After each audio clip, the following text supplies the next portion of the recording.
नमस्कार दोस्तों, जैसा कि हमने पिछले वीडियो में बात किया था वार्षिक वित्तीय विवरण के बारे में, बजट 2021-22। हमने पिछले वीडियो में बात की थी पूंजी राजस्व इन सब प्राप्तियों के बारे में, अपने घाटे जितने भी घाटे होते हैं उन सब के बारे में। तो चलिए शुरू करते हैं। मैं विनय गौतम आपका एमिनेंट इंस्टीट्यूट के यूट्यूब चैनल में स्वागत करता हूं। चलिए, आपको जैसा कि पता है कि पिछले वीडियो में हमने बात की थी पूंजी प्राप्तियों के बारे में, राजस्व प्राप्तियों के बारे में और जितने भी प्रकार के घाटे हैं, ठीक है। उसके बाद हम बात करते हैं कि सरकार 1 रुपये कैसे कमाती है। 1 रुपये मतलब सरकार की अर्निंग कैसे होती है, तो हम उसको समझने के लिए 1 रुपये में डाल देते हैं। जैसे मान लीजिए कि हमारा ये 1 रुपये का ये सर्कल है, ठीक है। ये हमारा 1 रुपये का सर्कल हो गया, ठीक है। तो इसको हम करेंगे, सरकार की आय डालेंगे, ठीक है। अब 1 रुपये में सरकार कितने पैसे कहां खर्च करती है उसकी बात करते हैं। सॉरी, माफ करिएगा, सरकार 1 रुपये कैसे कैसे कमाती है। तो जैसा मैंने पिछले वीडियो में आपको थोड़ा हिंट दिया था, सरकार को टैक्स से उतनी प्राप्तियां नहीं होती हैं, मतलब निगम कर और आय कर को मिलाने से उतनी प्राप्तियां नहीं होती हैं जितना कि वो उधार और अन्य देयताओं से प्राप्त करता है, ठीक है। जो कि एक देश के लिए बहुत बुरा है। आप जितने विकसित देश को देखेंगे, जैसे अमेरिका हो गया, फिनलैंड हो गया, स्वीडन हो गया, यहाँ पे जीडीपी टैक्स रेशियो काफ़ी हाई है। अब भारत के परिप्रेक्ष्य में बहुत कम है, ठीक है। कई देशों में यहाँ 1 रुपये में से 50, कम से कम की बात कर रहा हूँ, 50 पैसे टैक्स से लिए जाते हैं, ठीक है। लेकिन अगर भारत के हिसाब से देखा जाए तो ये हो जाता है लगभग आधा। ये हो गया विकसित देश। जो आज की डेट पे जितने विकसित देश हैं उनमें जीडीपी टैक्स रेशियो 50 पैसे से भी कहीं ज्यादा है, लेकिन भारत के परिप्रेक्ष्य में ये 27 पैसे से भी कम है, ठीक है। तो हम कहेंगे इसको हम कई पार्ट में बांट लेंगे, ठीक है। तो ये 27 पैसे भारत लाता कहां से है? निगम कर और प्लस आयकर, ठीक है। बाकी के 36 पैसे भारत कमाता है जितने भी उधार देता है। भारत अलग से छोटे छोटे देशों को या फिर कई संस्थाओं को उधार देता है, ठीक है। तो वहां से जो अर्निंग होती है वो 36 पैसे है। टैक्स का रेशियो बहुत कम है, ठीक है। उसके बाद जीएसटी, जिसके लिए कई सारे लोग विरोध भी करते हैं, कुछ लोग सपोर्ट करते हैं, उससे अर्निंग सिर्फ 15 पैसे की है, ठीक है। यहां पे हम सिर्फ मेजर चीजों की बात करेंगे, छोटी मोटी चीजों की बात नहीं कर रहे हैं। यहां पे सरकार की इसमें 1 रुपये में से कुछ बड़े बड़े इनकम कहां से होती है, मेजर चीजें हैं उधार से, ठीक है। 27 पैसे कमाता है निगम कर आय कर से और 15 पैसे कमाता है जीएसटी से, ठीक है। अब ये बात हो गई, ये हो गई सरकार की आय। और सरकार की व्यय की बात करते हैं तो सरकार अपना अपना बजट प्रस्तुत करती है या फिर सरकार कहाँ कहाँ पैसे खर्च करती है, उसका अगर हम देखा जाए 1 रुपये के हिसाब से देखा जाए तो सरकार 1 रुपये कहाँ खर्च करती है उस पर हम ध्यान देते हैं, ठीक है। इसको हम एक सर्कल समझने की कोशिश करते हैं। जैसे मान लीजिए एक सर्कल होगा, हम यहाँ पे लिख देते हैं व्यय, ठीक है। अब देखिए, सरकार का 1 रुपये, ये 1 रुपये का सर्कल हो गया, ठीक है। अब सरकार का 1 रुपये उसमें सबसे ज्यादा रुपए खर्च करता है ब्याज अदायगी में, ठीक है, जो कि 20 पैसे है। सरकार अपनी योजना चलाने के लिए आईएमएफ या वर्ल्ड बैंक से उधार लेता है, उसके लिए उसको कुछ परसेंट, भले चाहे वो कितना भी कम हो, लेकिन उधार देना पड़ता है। भारत में कई सारी योजनाएं चल रही हैं, जिस वजह से उसका ये उधार वाली चीजें और जो उधार प्लस ब्याज काफी ज्यादा है, तो ब्याज देने में भारत को लग जाता है 20 पैसे, ठीक है। उसके बाद सरकार, जैसे आपको पता है, सरकार जो पैसे कमाती है उसमें कुछ राज्यों का हिस्सा होता है, ठीक है, जो कि लगभग 16 पैसे के बराबर होता है। अब अगर हम बात करते हैं, ये तो इधर केंद्र सरकार क्या करती है, राज्यों के अकाउंट में डाल देती है, ठीक है। उसके बाद केंद्र कई सारी योजना चलाती है, कुछ केंद्र केंद्र क्षेत्र की योजना होती है, कुछ केंद्र प्रायोजित योजना होती है। तो हम दोनों को मिला के लिखेंगे यहाँ पे, ठीक है, जो कि लगभग 22 पैसे के बराबर होता है। ठीक, अगर हम इसके बाद बात करते हैं, हम 3 चीज़ों की बात कर चुके हैं कि एक तो लिख देते हैं कि सरकार ब्याज अदायगी में सबसे पहले खर्च करती है सबसे ज़्यादा, ठीक है, ब्याज अदायगी, ठीक है। उसके बाद हम बात करते हैं कि 16 पैसे कहाँ देती है, सीधा डायरेक्टली राज्यों को देती है, ठीक है, राज्यों को ये पैसा सीधा डायरेक्ट उनके अकाउंट में चला जाता है। और ये जो 22 पैसे हैं ये केंद्र क्षेत्र की जितनी योजनाएं हैं, केंद्र क्षेत्र की योजनाएं, ये केंद्र क्षेत्र की योजनाओं पे लगभग ये 13 पैसे खर्च करता है, ठीक है, प्लस और जो केंद्र प्रायोजित योजना होती है, मतलब जिसमें राज्य का भी हिस्सा होता है और केंद्र का भी हिस्सा होता है पैसे खर्च करने के मामले में, ठीक है, यहां पे लिखेंगे हम केंद्र प्रायोजित,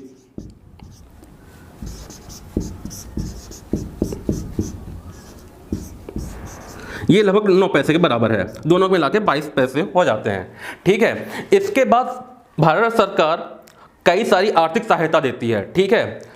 आर्थिक सहायता की बात करें तो आर्थिक सहायता बेसिक खाद्य क्षेत्र में, पेट्रोलियम क्षेत्र में और भी जो भी सब्सिडी हैं, ठीक है, और उर्वरक को भी देखा जाए, है ना, कृषि क्षेत्र में जितनी सहायता मिलती हैं, ठीक है, तो वो भी लगभग 9 पैसे के बराबर होती है।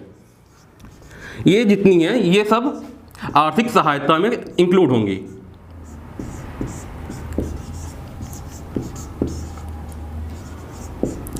ठीक है, इसके बाद भारत सरकार खर्च करती है रक्षा क्षेत्र पे, ठीक है, जो कि लगभग 8 पैसे या 9 पैसे के बराबर है। हम यहाँ पे 8 पैसे लेके चल रहे हैं, ठीक है, 8 पैसे के बराबर है। तो उसके बाद ये हम मेजर क्षेत्र की बात कर रहे हैं। ये 1 रुपये व्यय जो सरकार व्यय करती है उसका 20 पैसा जाता है ब्याज अदायगी में, 16 पैसे जाते हैं डायरेक्टली राज्यों को, ठीक है, 22 पैसे जाते हैं केंद्र क्षेत्र की योजना और केंद्र प्रायोजित योजनाओं को, 9 पैसे जाते हैं आर्थिक सहायता के तौर पे और 8 पैसे जाते हैं रक्षा क्षेत्र पे। बाकी छोटी मोटी चीज़ें हैं, सरकार के खर्च हैं, तो उनको हम यहाँ इंक्लूड नहीं कर रहे, हम सिर्फ मेजर चीज़ों की बात कर रहे हैं। अगर करंट के मुद्दों के बात की जाए, आज कैसे फार्म लॉ चल रहा है, ठीक है, खेती को लेके बहुत इमोशनल होते हैं सब लोग, ठीक है, लोग कहते हैं सरकार कुछ नहीं करती, ठीक है, लेकिन अगर हम यहाँ ध्यान देखते हैं तो केंद्र क्षेत्र की योजना, केंद्र प्रायोजित योजना, ठीक है, आर्थिक सहायता, ठीक है, 22 और 9 मिला देने के लगभग 31 पैसे सरकार खर्च करती है डायरेक्टली कृषि या ग्रामीण विकास सभी चीज़ों को मिला के, ठीक है, प्लस उसमें से राज्यों का हिस्सा होता है, राज्य भी खर्च करते हैं कृषि पे, अगर इंक्लूड किया जाए या फिर कहीं और इंक्लूड किया जाए, है ना। तो अगर कहा, हम सिर्फ ब्लेम ना करें, अगर ग्राउंड रियलिटी पे आए कि सरकार कैसे खर्च करती है, कहाँ से। अब हमने देख लिया सरकार का 1 रुपए की अर्निंग ही जब इतनी कम होती है टैक्स से, टैक्स से उसका 22 पैसा, मान लीजिए हमने जो देखा था 22 पैसे आपका निगम कर, 22 पैसे लगभग निगम कर से हैं और आयकर से, और 15 पैसे जीएसटी से, टोटल 37 पैसे सरकार की अर्निंग सिर्फ टैक्सेस से होती है। आप खुद सोचे, डायरेक्ट टैक्स इनडायरेक्ट टैक्स मिला के सिर्फ 37 पैसे सरकार की अर्निंग होती है, तो सरकार खर्च कैसे करेगी। छाती पेटने से कोई फायदा नहीं होता यहाँ पे, ठीक है। अगर आप ग्राउंड रियलिटी पे आए, सरकार की अगर हकीकत जाने कि पैसे कहाँ खर्च होती, कैसे खर्च करती है, आप खुद टैक्स देंगे, आप उसमें भी मतलब आपको बुरा लगता है कि हमें कुछ मिल नहीं रहा, ठीक है।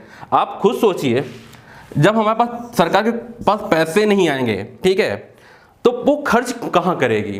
कोई उसके पास कोई धन्ना सेठ तो नहीं है कि कोई या कुबेर की टकसाल नहीं उसके पास, को लगातार लुटाते जाए, ठीक है। लेकिन आंख बंद कर विश्वास कहीं भी नहीं करना चाहिए। ये तो पक्ष हो गया। हमने आपसे हमेशा अपने वीडियो के शुरुआत में पहले ही बात कही थी कि हमेशा एक सिक्के के दोनों पहलू को देखना चाहिए, ठीक है।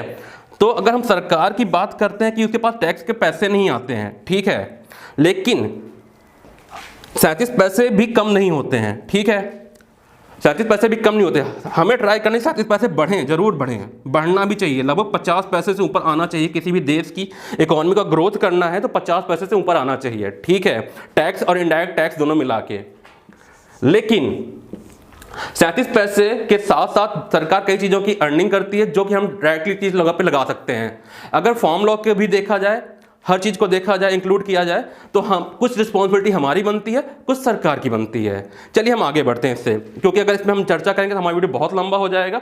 इस पर हम किसी अलग वीडियो बना के आपको प्रस्तुत करेंगे कि कैसे सरकार की अर्निंग और करंट खर्चों पे कैसे नकेल कसी जा सकती है, ये भी कह सकते हैं आप, या उसकी सहायता की जा सकती है। तो हम दोनों चीज़ लेके चलेंगे, मतलब सिक्के के दोनों पहलू लेके चलेंगे, ठीक है। अब आपको बताना चाहेंगे सरकार बेसिकली कहाँ कहाँ खर्च करती है। पेंशन पे सबसे ज़्यादा खर्च होता है सरकार का, ये सरकार का थोड़ा, सरकार भी अपनी नाक मतलब क्या कहते हैं सिकोड़ लेती है, ठीक है। पेंशन सरकार का एक लाइबिलिटी कह सकते हो आप, क्योंकि ये वो उनको देना पड़ता है जो वर्किंग पॉपुलेशन नहीं है, सरकार के ऊपर ये वर्डन टाइप के कह सकते हो आप। तो सरकार को उन व्यक्तियों को पेंशन अपनी जेब से देना पड़ता है, ठीक है। उसके बाद सरकार को खर्च करना पड़ता है रक्षा क्षेत्र पे। किसी भी देश की सुरक्षा बहुत ही इंपॉर्टेंट मुद्दा है। अगर कोई देश सुरक्षित होगा तभी उस पर FDI या FPI किसी भी इन्वेस्टमेंट, हर चीज़ आर्थिक स्टेबिलिटी मेंटेन रखने के लिए कोई भी देश को अपने रक्षा क्षेत्र पे निवेश करना ही चाहिए, ठीक है। उसके बाद खर्च करती सरकार सब्सिडी पे।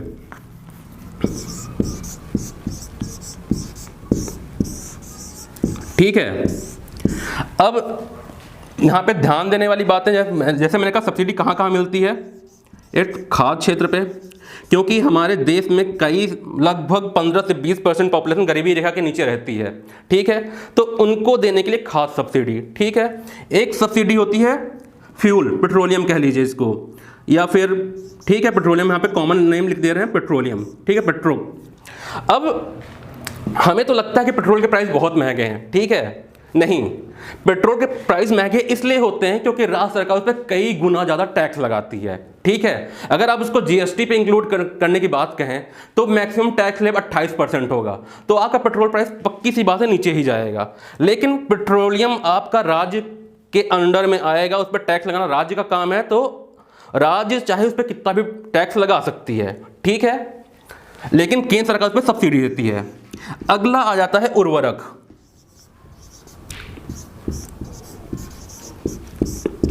ठीक है, फर्टिलाइजर। इसको हम 3F के नाम से जानते हैं, ठीक है, फूड, फ्यूल और फर्टिलाइजर। इसको हम 3F के नाम से जानते हैं। सरकार का बेसिक सब्सिडी इन तीनों चीजों पे जाता है, ठीक है। अब उर्वरक की बात करें तो सरकार ने, अगर आप बात करें, हम इस वर्ष की जो 1 फरवरी तक को आंकड़ा प्रस्तुत किया गया, संशोधित आंकड़े प्रस्तुत किए हैं, हमने आपको अनुमान आंकड़े, संशोधित आंकड़े में डिफरेंस बता ही दिया है। आप उसके लिए हमारा पिछला वीडियो देख सकते हैं। अगर आपको कंफ्यूजन कुछ हो रहा हो तो आप हमारा पिछला वीडियो देख सकते हैं। तो इस पर हम संशोधित आंकड़े देखते हैं। ये 1 फरवरी की बात करेंगे। 1 फरवरी के दिन उर्वरक पे कितना खर्च किया गया, जो लगभग 1,33,947 करोड़, ठीक है, जो कि पिछले वर्ष की तुलना में लगभग 2 गुना है, लगभग 2 गुना, ठीक है। उसके बाद भारत सरकार खर्च करती है ग्रामीण विकास पे, ग्रामीण विकास, ठीक है। मैं इसको अब ऊपर लिखूंगा क्योंकि नीचे होने से क्या पता शायद आपको दिखे ना, ठीक है। तो मैं इसको थोड़ा ऊपर लिखूंगा कि इस पे कितना खर्च करती है सरकार। ग्रामीण विकास किसी भी देश के एक रिप्रेजेंट करने का, अगर किसी देश को आप जानना चाहेंगे उसके आप गांव में जाके देखिए तो आपको पता लगेगा उस देश की सच्चाई क्या है, ठीक है। तो ग्रामीण विकास में सरकार खर्च करती है, कितना खर्च करती है, ये है लगभग 2 लाख, यहीं पे लिख देता हूं, अगर 2,16,342 करोड़, जो कि लगभग पिछले वर्ष से लगभग 2 गुना, मतलब कह लीजिए 1.75 गुना ज़्यादा है, ठीक है। अब यहाँ पे देखा जाए ग्रामीण विकास पे देख रहे हैं पिछले वर्ष ज़्यादा खर्च किया गया, उर्वरक पे ज़्यादा खर्च किया गया, ठीक है। गांव में कौन रहता है, उर्वरक का कौन यूज करता है, ठीक है। तो एक इकोनॉमिस्ट कभी इमोशनल नहीं होता, ठीक है। आपको बिना मतलब की छाती पीटने की जरूरत नहीं है कि कोई किसी के साथ अन्याय हो रहा है, किसी के साथ बुरा हो रहा है, ठीक है। आपको हमेशा प्लस माइनस दोनों लेके चलना चाहिए। गलत जहां हो आप वहां सवाल करिए और जहां सही हो रहा है आप उसकी बात करिए। चलिए ठीक है, ये तो बजट का पूरा खर्चा हो गया, ठीक है। इसके बाद हम देखते हैं, मैंने एक टर्म यूज किया था FRBM act, fiscal responsibility and budget management. ठीक है, इसको मैं मिटा देता हूं। 2003 में क्या हुआ था कि जो तत्कालीन सरकार ने एक एक्ट लाया, ठीक है, जो राजकोषीय घाटे को प्रबंधन करने के लिए था। एक्चुअली इसमें बात हुई, इसका फुल फॉर्म में लिख देता हूं, FRBM, ठीक है, फिस्कल रिस्पॉन्सिबिलिटी बजट मैनेजमेंट। ठीक है, तो इसका हिंदी है राजकोषीय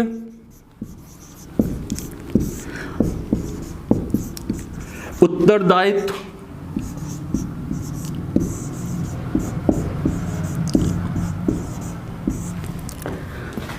और बजट प्रबंधन। इसको 2003, ये एक्ट 2003 में आया था। ठीक है, इसमें क्या बातें की गई थी? ठीक है, इसमें बातें की गई थी कि 2018-20 तक हम अपने राजकोषीय घाटे को लगभग 3% तक मेंटेन करेंगे। ठीक है, राजकोषीय घाटा मैंने पूरा एक्सप्लेन किया है। राजकोषीय घाटा, राजस्व घाटा क्या है। अगर आप नए व्यूअर हैं तो आप मेरे पिछले वीडियो में जाकर देख सकते हैं। ठीक है, राजकोषीय घाटे को 3% के आसपास मेंटेन करने की बात की गई थी और राजस्व घाटे को लगभग 0.5 के आसपास रखने की बात कही गई थी। ठीक है, इसके साथ साथ बात की गई थी जो केंद्र सरकार की उधारियां हैं। ठीक है, केंद्र सरकार कोई भी सेक्टर अपने यहाँ योजना चलाने के लिए बाहरी क्षेत्र से बहुत उधार लेता है, तो उसकी बात कही गई थी कि उधारियां 40% से कम लाने की बात कही गई थी। ठीक है, तो लेस देन 40% की बात कही गई थी। ठीक है, ये केंद्र सरकार की हैं उधारियां। ठीक है, यहां मैं कोष्टक लिख दूं केंद्र सरकार। ठीक है, लेकिन सरकार ने इसके साथ साथ बात कही थी राज्य सरकार की उधारियां। राज्य सरकार केंद्र सरकार की परमिशन से बाहरी क्षेत्रों से उधार ले सकती है। आपको पॉलिटी का भी टॉपिक है, इस चीज को नोटिस करिएगा। राज्य सरकार केंद्र सरकार की आज्ञा से, ठीक है, परमिशन से बाहरी क्षेत्र से उधार ले सकती है। राज्य सरकार दो क्षेत्र से उधार ले सकती है, एक तो डायरेक्टली केंद्र सरकार से और केंद्र सरकार की परमिशन से बाहरी क्षेत्र से। तो इसकी बात कही गई थी लेस देन 20%। ठीक है, यहां पे लिख देंगे केंद्र प्लस राज्य लिख देते हैं। ठीक है, ताकि आपको समझने में आसानी हो। बाकी FRBM का पूरा डिटेल मैं आपको इस वीडियो के डिस्क्रिप्शन में अपलोड करवा दूंगा। ठीक है, बजट का सारा अपलोड करवा दूंगा ताकि आपको उसको डिटेल्स में आप पढ़ सकें। ठीक है, चलिए अब हम बात करते हैं राष्ट्रीय आय की। राष्ट्रीय आय की गणना कैसे करते हैं? राष्ट्रीय आय की गणना करने के लिए पास कई सारी चीजें हैं, GDP, NDP, GNP, NNP। ठीक है, डरने की जरूरत नहीं है, फुल फॉर्म बताया जाएगा इसका। GDP क्या होता है? Gross domestic product. ठीक है, ग्रॉस मतलब सकल, डोमेस्टिक मतलब घरेलू उत्पाद। ठीक है, सकल घरेलू उत्पाद। सकल घरेलू उत्पाद का मतलब होता है किसी देश की एक वर्ष के अंदर वस्तुओं और सेवाओं का अंतिम मूल्य। ठीक है, वस्तुओं और सेवाओं का अंतिम मूल्य। अंतिम मूल्य का मतलब क्या होता है कि उस पर अब वैल्यू एडिशन की गुंजाइश नहीं है। ठीक है, वैल्यू एडिशन का मतलब कि जो टैक्स करने की आखिरी संभावना भी नहीं बची है। टैक्स लगा के आपके पास जो प्रोडक्ट आता है वो होता है उसका आखिरी मूल्य। जैसे आप एक बिस्किट का पैकेट लेते हैं तो उस पर कंपनी निकालते 3 रुपए पे बेचती है। ठीक है, लेकिन फिर वो आप तक पहुंचते पर सरकार के टैक्स लगते रहते हैं। सभी आप जो आपका फुटकर विक्रेता या थोक विक्रेता होते हैं अपना फायदा जोड़ के, ठीक है, आप तक पहुंचते पहुंचते 5 रुपए हो जाता है। तो 5 रुपए उसका अंतिम मूल्य है, तो हम अंतिम मूल्य ही बोलेंगे कि उस बिस्किट का पैकेट का अंतिम मूल्य 5 रुपए है। तो किसी देश की एक वर्ष के अंदर वस्तुओं और सेवाओं का अंतिम मूल्य ये आता है GDP में। ठीक है, इस पे इसकी गणना करने के लिए हम कई सारी चीजें यूज करते हैं। एक तो डिफिनीशन वाला टर्म तो है ही है, साथ साथ हम इसमें करेंगे निजी प्रेषण इंक्लूड करेंगे, इसके साथ इंक्लूड करेंगे सरकारी निवेश या बाहरी निवेश, जितने भी निवेश है वो इंक्लूड करेंगे। इसके साथ साथ हम बात करेंगे कि सरकारी व्यापार अधिशेष। सरकारी व्यापार अधिशेष का मतलब होता है सरकार आयात या निर्यात जो करती है, ठीक है, हम जो आयात या निर्यात करते हैं उसका प्लस या माइनस, ठीक है। अगर हमारा आयात ज़्यादा है तो हम उसको नेगेटिव तौर पे लेंगे, अगर हमारा निर्यात ज़्यादा है तो हम प्लस के तौर पे लेंगे। तो ये जीडीपी की बात होती है। जीडीपी सबसे अहम टर्म है, एनडीपी से भी कहीं ज़्यादा, क्योंकि ये सारी चीज़ें जीडीपी पर डिपेंड करती हैं। जैसे आपको पता है कि पिछले वर्ष हमारे देश की जीडीपी -23 के आसपास पहुंच गई थी, ठीक है, जो कि किसी देश के विकास के लिए बहुत नेगेटिव है। क्यों? उसका एक रीजन है। जीडीपी की गणना हम क्यों करते हैं?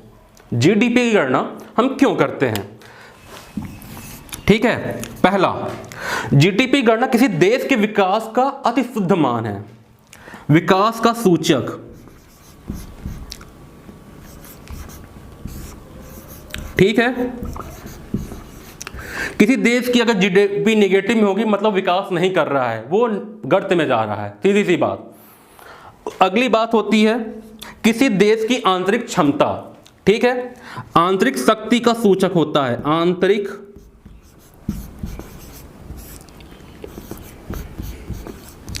शक्ति का सूचक, ठीक है। आंतरिक शक्ति का सूचक ये आपके लिए बहुत इंपॉर्टेंट है। अगर जीडीपी नेगेटिव जाती है तो आपकी आंतरिक शक्ति मतलब आंतरिक व्यापार कमजोर है, सीधी सी बात, ठीक है। अगर आंतरिक शक्ति कमजोर मतलब जीडीपी गिर रही है आपकी। अगर कहा पिछले, जैसे हम एग्जांपल लेते हैं, पिछले वर्ष हम -23 डिग्री पे पहुंच गए, मतलब आपका आंतरिक व्यापार शून्य से भी नीचे जा रहा है, ठीक है। ये बहुत खतरे की बात होती है। अगला, क्रय शक्ति। क्रय शक्ति गणना करने में हम जीडीपी, ये किसी देश का लिया जाता है, इंडिविजुअल नहीं, आंतरिक, आप इंडिविजुअल आंतरिक शक्ति में आ जाएगा, ठीक है। क्रय शक्ति किसी देश की परचेसिंग पावर कितनी है वो जीडीपी पर डिपेंड करती है। अगर भारत का नेगेटिव पिछले वर्ष गया, ठीक है, अगर भारत का नेगेटिव पिछले वर्ष गया तो मतलब भारत की क्रय शक्ति क्षमता कमजोर हो रही है, सीधी सी बात। अगली बात, ये तो आपको हो गया जीडीपी। हम आ जाते हैं अब एनडीपी। एनडीपी मतलब नेट डोमेस्टिक प्रोडक्ट। नेट मतलब, एक आपको ट्रिक देता हूं, अगर नेट मिल जाए या शुद्ध, आपको हिंदी में शुद्ध मिल जाए, मतलब घिसावट को घटाना है। घिसावट मतलब क्या होता है? घिसावट, जैसे मान लीजिए कोई एक मशीन है, चाहे कोई बड़ी सी मशीन हो चाहे छोटी सी मशीन हो, वो मेंटेनेंस मांगती है कि नहीं मांगती है? आपको कुछ तेल डालना पड़ता है या फिर कोई इंजीनियर बुला के उसके मेंटेनेंस, या पुर्जे खराब हो जाते हैं, घिस जाते हैं, वो बदलवाने पड़ते हैं। वो सारी चीज़ें होती हैं, घिसावट के तौर पे ली जाती हैं। अगर आप कोई जूता यूज करते हैं, ठीक है, तो 1 साल के अंदर उसका सोल या उसके लेसेस खराब हो जाती हैं, आप उसको बदलते हैं, तो वो आ गया घिसावट के तौर पर, ठीक है। तो अगर एनडीपी का फुल फॉर्म होता है, मैं जीएनपी और एनपी को समझाता हूं बाद में।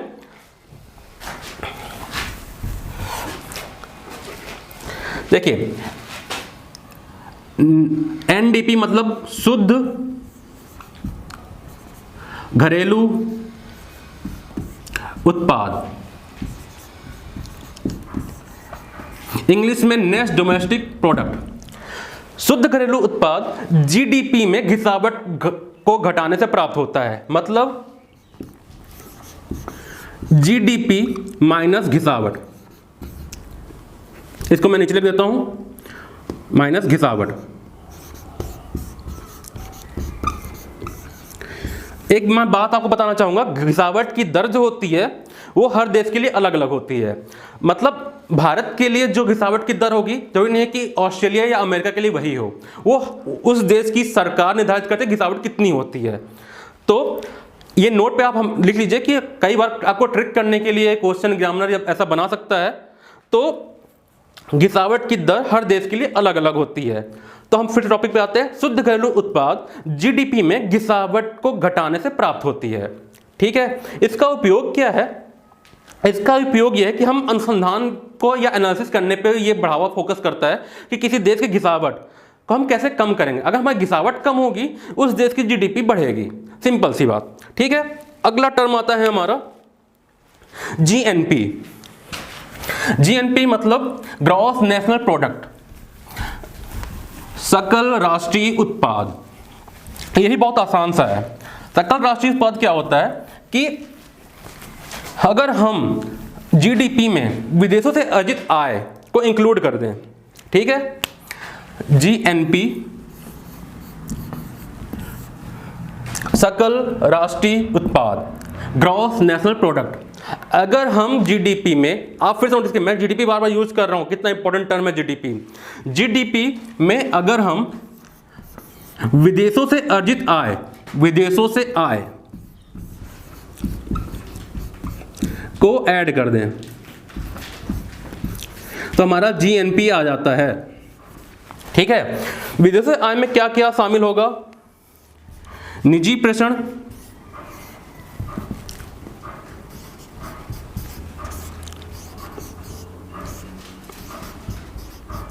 प्लस आपका ब्याज अदायगी के बाद भारत सरकार क्या करती है, विभिन्न प्रकार के परोपकारी योजनाओं चलाने के लिए विदेशी संस्थाओं से उधार लेती है। विदेशी संस्था का एग्जांपल एक हो सकता है आईएमएफ या वर्ल्ड बैंक। तो उस पे जो ब्याज लगता है, उस पे जो ब्याज लगता है वो तो प्लस एक तो उधार लेती है और साथ साथ कई सारे छोटे देशों को उधार देती भी है, ठीक है। तो जब भारत सरकार ब्याज लेगी तो वहां पे माइनस, ठीक है, अगर कहीं उधार देती है तो प्लस, ठीक है। अगला टर्म आएगा निजी प्रेषण, हो चुका, ब्याज हो चुका, अब होगा यहां पे निवेश, ठीक है। कई सारी संस्थाएं भारत में निवेश करती हैं तो वो सब इंक्लूड होगा, ठीक है। विदेशों से आय में तीन चीजें इंक्लूड होती हैं, तो मतलब जीएनपी को हम जीडीपी से कैलकुलेट कर सकते हैं, जीडीपी प्लस विदेशों से अर्जित आय। अब हम जीएनपी क्यों कैलकुलेट करें? जीएनपी का पैमाना जीडीपी से ऊपर होता है, मतलब ये परिणात्मक के साथ साथ गुणात्मक भी परिणाम देता है। ये किसी देश की आंतरिक शक्ति के साथ साथ बाहरी शक्ति को भी रिप्रेजेंट करता है। मतलब अगर इसका दायरा देखा जाए तो जीडीपी से बहुत बड़ा है, ठीक है। जीडीपी से बड़ा दायरा मतलब आंतरिक शक्ति के साथ साथ बाहरी शक्ति। जैसे एक देश इंडिया है, ठीक है। अगर मान लीजिए हम कॉफी या चॉकलेट के लिए घाना, चॉकलेट के लिए अगर बात करें तो कोकोआ के लिए हम घाना पे डिपेंड करते हैं, या फिर वो जो कंट्रीज हैं अफ्रीका की 3 कंट्री हैं जो कोकोआ का बहुत ज़्यादा उत्पादन करती हैं।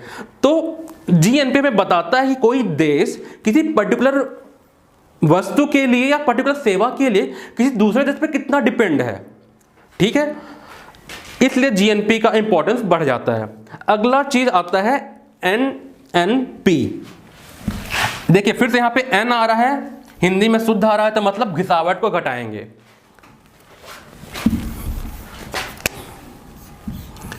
नेट नेशनल प्रोडक्ट, शुद्ध राष्ट्रीय उत्पाद, शुद्ध। एक बात मैं आपको नोट करने के लिए बोलूंगा, इसकी गणना हम राष्ट्रीय आय में नहीं करते हैं, लेकिन ये इंपॉर्टेंट क्यों है? राष्ट्रीय उत्पाद, इसकी गणना राष्ट्रीय उत्पाद में नहीं की जाती है, ठीक है, लेकिन ये इंपॉर्टेंट है। ये इंपॉर्टेंट इसलिए है कि अगर इसमें किसी देश की कुल आबादी का भाग दे दिया जाए तो पर कैपिटा इनकम कैलकुलेट कर सकते हैं। पर कैपिटा इनकम मतलब कैलकुलेट करना उस देश की शक्ति को रिप्रेजेंट करता है कि पर व्यक्ति का विकास हो रहा है कि नहीं हो रहा। उस देश के एक गरीब से गरीब इंसान का या किसी भी इंसान, मतलब अमीर हो चाहे गरीब चाहे मिडिल क्लास फैमिली हो, वो उसका विकास का पैमाना क्या है, विकास की ओर जा रहा है या गर्त की ओर जा रहा है। तो इसलिए हम एनएनपी गणना करते हैं। तो शुद्ध आ चुका, नेट आ चुका, मतलब ये घिसावट। तो हम जीएनपी में घिसावट को घटा दें। घिसावट को मैं डिफाइन कर चुका हूं पहले ही, ठीक है। अगर जीएनपी में हम घिसावट को घटा दें तो हमारा एनएनपी आता है। अब हमने जीएनपी हम क्या लिख सकते हैं? जीडीपी। फिर से देखिए जीडीपी आ रहा है यहां पे, जीडीपी प्लस विदेशों से आय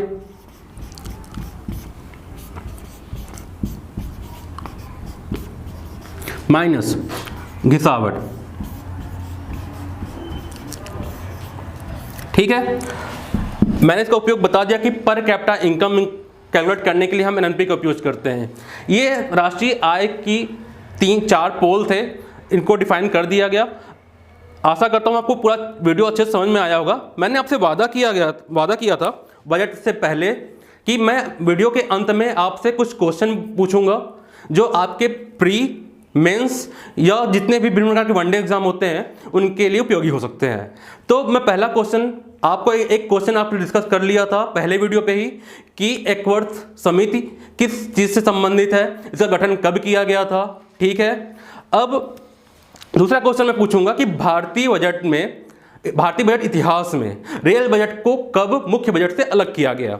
ये सन आप हमें इसका आंसर कमेंट सेक्शन में दे सकते हैं। ठीक है, अगला क्वेश्चन मैं आपसे पूछूंगा कि राष्ट्रीय आय की गणना हम किस चीज़ से, अभी लेटेस्ट ही आपको बताया राष्ट्रीय आय की गणना जीडीपी, एनडीपी, जीएनपी या एनएनपी में हम किसका उपयोग करते हैं। ठीक है, ये हो गए वनडे एग्जाम के क्वेश्चन। अब हम बात करते हैं मुख्य परीक्षा के जितने भी अभ्यर्थी हैं उनके लिए बात करते हैं। तो जैसा कि एक क्वेश्चन है, हाल ही में भारत सरकार ने अपना राजकोषीय घाटा 9.5% कहने की बात की इस वर्ष में, वर्तमान तत्कालिक वर्ष में बात की है। FRBM एक्ट के आधार पर तत्कालीन परिस्थितियों को मद्देनजर देखते हुए आप उसकी व्याख्या करें। आपका वर्ड लिमिट होगा 150 वर्ड से 200 वर्ड्स तक। ठीक है, ये आप इसको आंसर राइटिंग पे प्रैक्टिस करते रहिए क्योंकि ये बहुत इसका जो मैंने आपका FRBM एक्ट भी डाल दिया। ठीक है, FRBM एक्ट इस वर्ष काफ़ी इंपॉर्टेंट हो जाता है, चाहे MPPSC के छात्र हों चाहे UPSC के छात्र हों, क्योंकि भारत सरकार ने अपना राजकोषीय घाटा आने वाले वर्ष प्लस इस वर्ष वर्तमान वर्ष में बढ़ाने का सोचा है।